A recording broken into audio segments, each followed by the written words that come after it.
The Egyptian Cinderella by Shirley Climo, illustrated by Ruth Heller.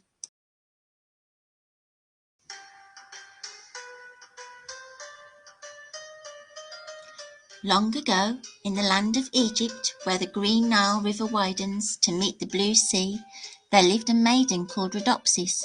When she was still a small child, Rhodopsis had been stolen by pirates. She was snatched from her home in Greece, taken across the sea to Egypt, and there sold as a slave. Like the Egyptian servant girls, Rhodopsis went to the water's edge each day to wash clothes, to gather the reeds that grew along the riverbank. But Rhodopsis looked different from the Egyptian girls. Their eyes were brown and hers were green. Their hair hung straight to their shoulders, while the breeze blew hers into tangles. Their skin glowed like copper, but her pale skin burned red beneath the sun. That was how she got her name, for Rhodopsis meant rosy-cheeked in Greek. "Rosy Rhodopsis," scoffed the servant girls, hissing her name between their teeth. Rhodopsis pretended not to hear, but she blushed rosier than ever.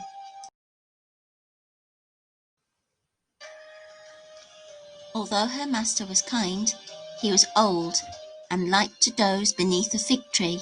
He seldom heard the servant girls tease Rhodopsis. He never saw them ordering her about. "Hurry, Rhodopsis," they would shout at her. "The geese are in the garden, eating up the onions. Mend my robe." "I'm hungry, Rhodopsis. Bake the bread." Rhodopsis always hurried to their bidding, for the Egyptian girls were household servants, and she was only a slave. Rhodopsis found friends among the animals instead. Birds ate crumbs from her hands. She coaxed a monkey to sit upon her shoulder and charmed a hippopotamus with her songs. It would raise its huge head from the muddy water and prick its small ears to listen. Sometimes, when her chores were done and the day had cooled, Rhodopsis would dance for her animal companions. She swirled so lightly that her tiny bare feet scarcely touched the ground. One evening her master awakened to see her dance. "No goddess is more nimble," he called out. "Such a gift deserves reward." He tugged his chin whiskers, thinking, and then declared, "You shall go barefoot no longer." Her master ordered a pair of dainty slippers made especially for Rhodopsis. The soles were real leather, and the toes were gilded with rose-red gold. Now, when Rhodopsis danced, her feet sparkled like fireflies. The rose-red slippers set Rhodopsis more apart than ever. The Egyptian servant girls were jealous, for they wore clumsy sandals woven from papyrus. Out of spite, they found new tasks for her to do, keeping Rhodopsis so busy that she was too tired to dance at night. One evening, Kipper, who was chief among the servant girls, announced, "Tomorrow we sail for Memphis to see the Pharaoh. His Majesty is going to hold court for all his subjects." "There will be musicians and dancing," said another servant girl, eyeing the red rose slippers. "There will be feasting," added a third. "Poor Rhodopsis, you must stay behind," Kipper jeered. "You have linen to wash, and grain to grind, and the garden to weed." The next morning, just as Ra the sun was climbing into the sky, Rhodopsis followed the servant girls to the river bank. Kipper wore a necklace of blue beads. Bracelets jingled on the wrists of the second. The third had tied a many-coloured sash around her waist, although Rhodopsis wore a plain tunic on her feet with the rose-red slippers. "Perhaps they will let me come along to see the Pharaoh after all," she thought. But the three servant girls pulled their raft around the bend into the river without giving Rhodopsis a backward glance. Rhodopsis sighed and turned to the basket piled high with dirty clothes. "Oh, wash the linen, weed the garden, grind the grain." She slapped the wooden paddle against the cloth in time to her song. The hippopotamus, tired of so dull a tune, pushed out of the reeds and splashed into the river. "Shame!" cried Rhodopsis, shaking her paddle.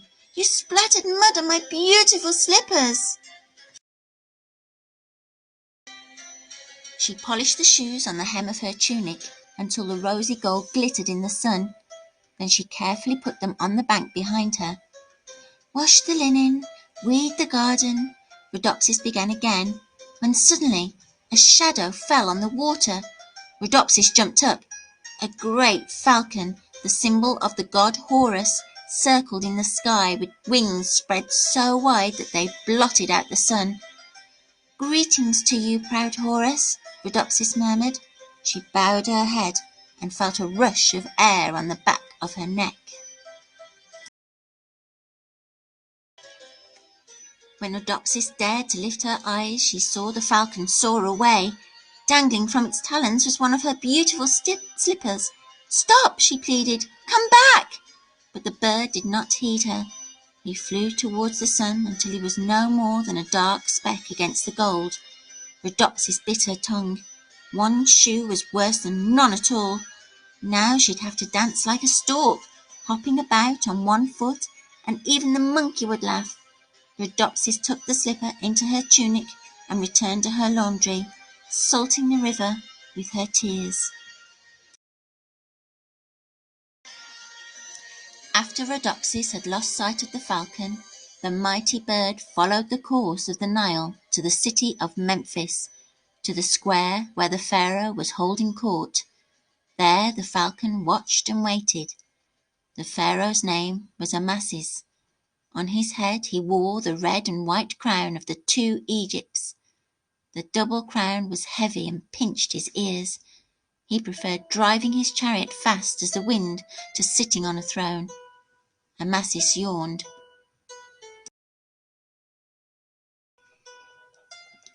At that very moment, the falcon dropped the rose-red slipper into his lap.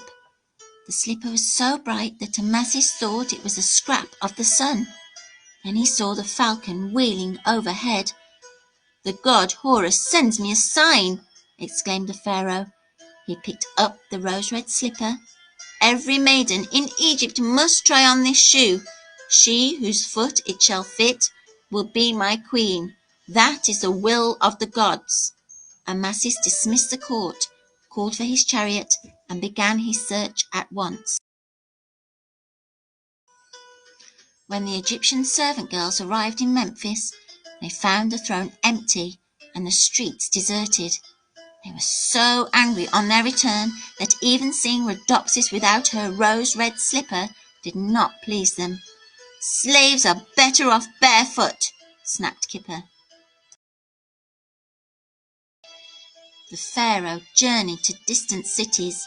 He tracked the desert where pyramids tower over the sand, and he climbed the steep cliffs where falcons nest. The rose-red slipper was always in his hand. Wherever he went, women and girls, rich or poor, flocked to try on the slipper, but none could fit into so small a shoe. The longer Amasis searched, the more determined he became to marry the maiden who had lost the tiny slipper.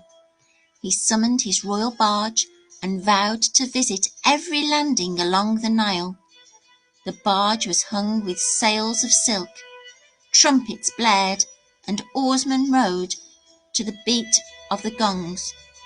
The din was so dreadful that when the barge rounded the bend in the river, Rhodopsis fled in alarm, but the servant girls ran to the water's edge. "Now we will see the pharaoh," cried Kipper. Amasis held up the rose-red slipper. "Whoever can wear this shoe shall be my queen." The servant girls knew that shoe, and knew its owner too. Yet they clapped their hands over their mouths and said nothing. If one of them could wear it. First Kipper, then the others, tried to put on the slipper. Each cramped her foot and curled her toes and squeezed until tears ran down her cheeks. Still, her heel hung over. "Enough!" said Amasis wearily. He would have to set sail again had he not chanced to see Rhodopsis, peering through the rushes.